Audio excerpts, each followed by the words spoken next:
दोस्तों, अगर आप फिनो का मर्चेंट है, फिनो की रिटेल आईडी यूज़ करते हैं तो एक सर्विस तो आप निश्चित रूप से यूज़ करते होंगे, फिनो का सीएमएस। क्योंकि सबसे ज़्यादा इनकम फिनो के सीएमएस से ही होता है। अगर आप सीएमएस यूज़ करते हैं तो आपको ज़्यादा पैसा की ज़रूरत होगी, और जिस हिसाब से एईपीएस का मर्चेंट बढ़ा है तो निश्चित रूप से एईपीएस का काम सभी के पास कम हो गया है। क्योंकि पहले कई सारे ऐसे रिटेलर, अच्छे रिटेलर थे जिसके पास 2 लाख 4 लाख का ट्रांजैक्शन हो जाता था, लेकिन अब 50,000 1 लाख का ट्रांजैक्शन ही ज़्यादा से ज़्यादा हो पाता है। उस स्थिति में आप सीएमएस का काम नहीं कर पाएंगे, क्योंकि सीएमएस के लिए 5 लाख 10 लाख की ज़रूरत होती है। तो उस स्थिति में आप सीएमएस के लिए फिनो के अकाउंट में पैसा कैसे डालेंगे, ये बहुत बड़ी समस्या आ जाती है। इसका एक साधारण सा उपाय है, आप अपने नज़दीकी किसी भी ब्रांच में जाकर के फिनो के अकाउंट में पैसा डालेंगे, किसी भी बैंक से।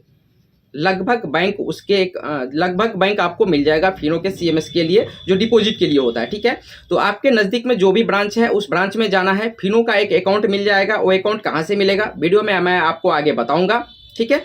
और उस अकाउंट में आपको पैसा डिपॉजिट करना है। पैसा डिपॉजिट करने के बाद आपको बैंक से एक स्लिप मिलता है जो आपने पैसा जमा किया है, उस स्लिप को लेकर के आना है और आपके फिनो के आईडी में एक छोटा सा रिक्वेस्ट लगाना होगा। रिक्वेस्ट कैसे लगाना है वो भी मैं आपको वीडियो में आगे बताऊंगा।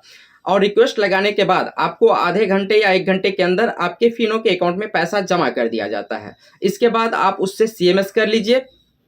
अगर इस तरह से आप करते हैं तो आपको सीएमएस के लिए कभी भी पैसा कम नहीं पड़ेगा, ठीक है। क्योंकि इसमें आप फोन पे या गूगल पे से मर्चेंट अकाउंट जो होता है, बीसी अकाउंट, उसमें आप पैसा नहीं डाल सकते हैं। पहले तो जाता था लेकिन अब उसको बंद कर दिया गया है। आप फोन पे या गूगल पे से नहीं डाल सकते हैं, नेट बैंकिंग से उसमें डाल सकते हैं, या फिर आपको बैंक से ही जाके जमा करना होगा। ये सारे प्रोसेस कैसे करना है आगे वीडियो में बताऊंगा आपको। तो दोस्तों, क्या करना है आपको, सबसे पहले फिनो मित्रा की आईडी को अपने मोबाइल में लॉगिन कर लेना है। लॉगिन करने के बाद सबसे पहला आपको एक ऑप्शन मिल जाता है कैश इन का। ये जो ऑप्शन है इस पर आपको क्लिक करना है। क्लिक करने के बाद आप यहाँ पे देखेंगे तो एक ऑप्शन आपको मिल जाता है रिक्वेस्ट लिमिट न्यू का, ठीक है। ये जो ऑप्शन है दूसरा, इस पर आपको क्लिक करना है। इसके बाद देखेंगे तो आपको ऊपर एक बैंक का ऑप्शन मिल जाता है। इस बैंक वाले ऑप्शन पे आपको क्लिक करना है। इस बैंक को आपको यहाँ से हटा देना है।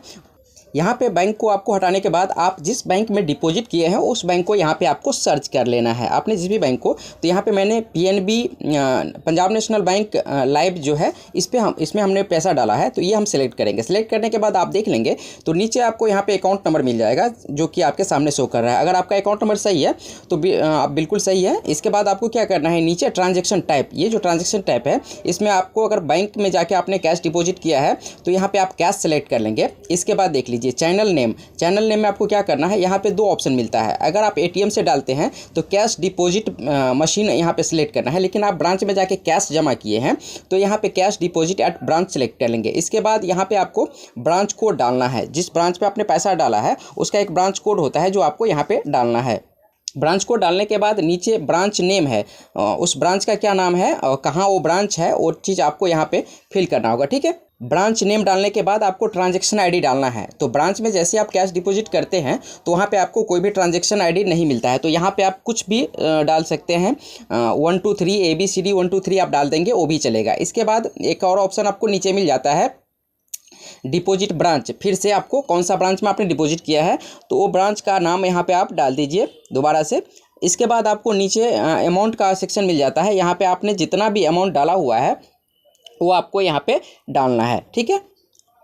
जितना भी आपने डिपॉजिट किया वो यहाँ पे डालना है। इसके बाद आ जाता है डेट ऑफ डिपॉजिट, आपने किस डेट में जमा किया वो डेट आपको यहाँ से सिलेक्ट करना है। नीचे रिमार्क में आप कुछ भी लिखना चाहते हैं तो लिखिए, अन्यथा ये इसको आप खाली छोड़ दीजिए, ठीक है। नीचे आपको एक और ऑप्शन मिल जाता है सेट डोमिनेशन का, ठीक है। इस पर आपको क्लिक करना होगा और कौन सा नोट आपने कितना जमा किया है वो आपको यहाँ पे दर्शाना होगा, ठीक है।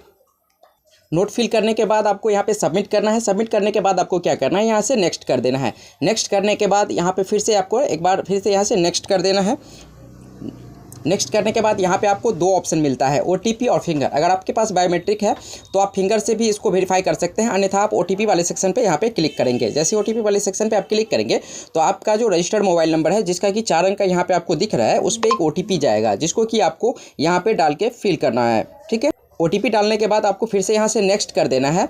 जैसे नेक्स्ट करेंगे तो ये सबमिट सक्सेसफुल का एक आपको मैसेज मिलेगा और इस आपको यहाँ पे एक मैसेज भी आता है फिनो की तरफ से, जिसमें यहाँ पे लिखा हुआ है प्रिय मर्चेंट, आपकी जो अमाउंट है वो कैश इन की रिक्वेस्ट मिली है। और जैसे ही आपके खाते में पैसे को जमा किया जाता है तो फिर से एक आपको फिनो की तरफ से मैसेज आता है कि आपके खाते में सफलतापूर्वक पैसा जमा कर दिया गया है।